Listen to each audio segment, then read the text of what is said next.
soi-disant qu'il faudrait tourner 7 fois sa langue dans sa bouche avant de répondre.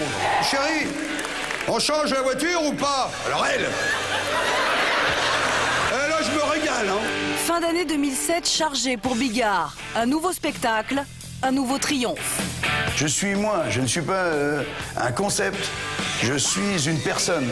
On vient voir Jean-Marie Bigard, comme je suis là.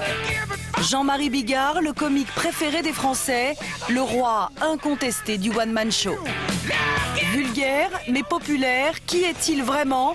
20 ans après ses débuts, il dévoile ses blessures. Pour la première fois, il arrête de faire semblant d'être un beauf vulgaire. Il se montre comme il est, c'est-à-dire quelqu'un d'intelligent, de profond et d'extrêmement sensible. Sur quel drame Jean-Marie Bigard a-t-il construit sa réussite? Qui se cache derrière le clown le plus célèbre de France? C'est ça le problème. J'appelle un homme, un vrai Bigard.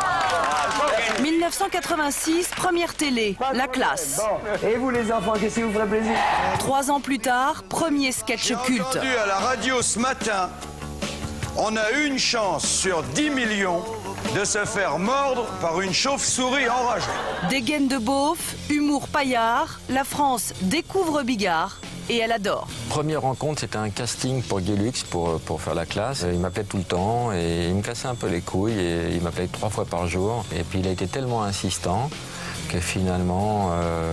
Finalement, ces deux-là ne se lâcheront plus.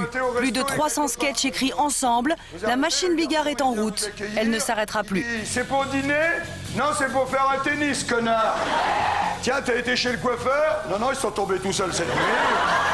Mais derrière le costaud du rire se cache en fait un homme blessé. Il y a 3 mois, révélation douloureuse sur un plateau de télévision. Bigard raconte sa mère, morte d'un cancer quand il avait 20 ans. C'est le plus gros échec de ma vie, hein, c'est que j'ai pas pu sauver ma mère. Je sais pas comment j'aurais fait. C'est le grand amour de ma vie. D'ailleurs, comment c'était elle, avec cette montagne d'amour qu'elle avait en elle qui tenait toute la famille. Autre blessure secrète, l'assassinat de son père 1 an plus tard. C'est un fait divers, hein. Le mec il appelle et il est jaloux, et puis il vient un jour, il tue mon père.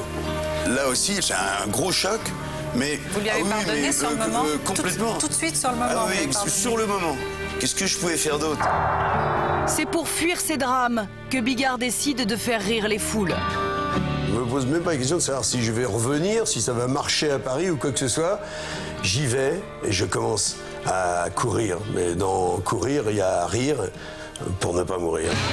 Sa carrière, un triomphe total. 3 millions de DVD vendus en l'an 2000 et le sacre au Stade de France en 2004. 52 000 personnes en une soirée. Jamais un comique n'a réussi un tel exploit. C'est le seul humoriste qui était capable de remplir le Stade de France. Donc il n'a pas de rival à ce niveau-là. Et depuis Coluche, effectivement, on n'avait pas rencontré un phénomène pareil au niveau de la popularité.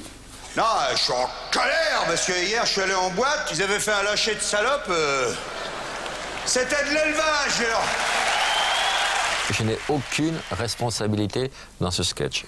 Pour atténuer son écriture, Jean-Marie a dit qu'on l'avait écrit à 2. C'est faux.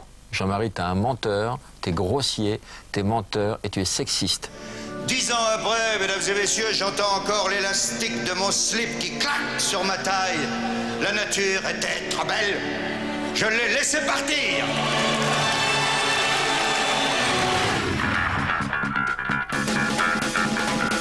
Les slips, c'était blanc. Bigard et son humour grossier, 20 ans que les Français se tordent de rire. Nous, la couleur, on la faisait nous-mêmes. À la main. Enfin, à la main. Avec la bite et le fion, hein. Mais en coulisses, qui est-il vraiment? Un éternel amoureux. Le Corcovado, très important, ma petite femme. Claudia, sa femme depuis 16 ans. Avec elle, il espère enfin avoir un enfant. Mais on se dit que c'est pas perdu. Et on ovule encore, hein, pour encore peut-être 1 an ou 2. Donc on va continuer, évidemment, si je devais me souhaiter le bonheur absolu, ce serait effectivement d'avoir une descendance.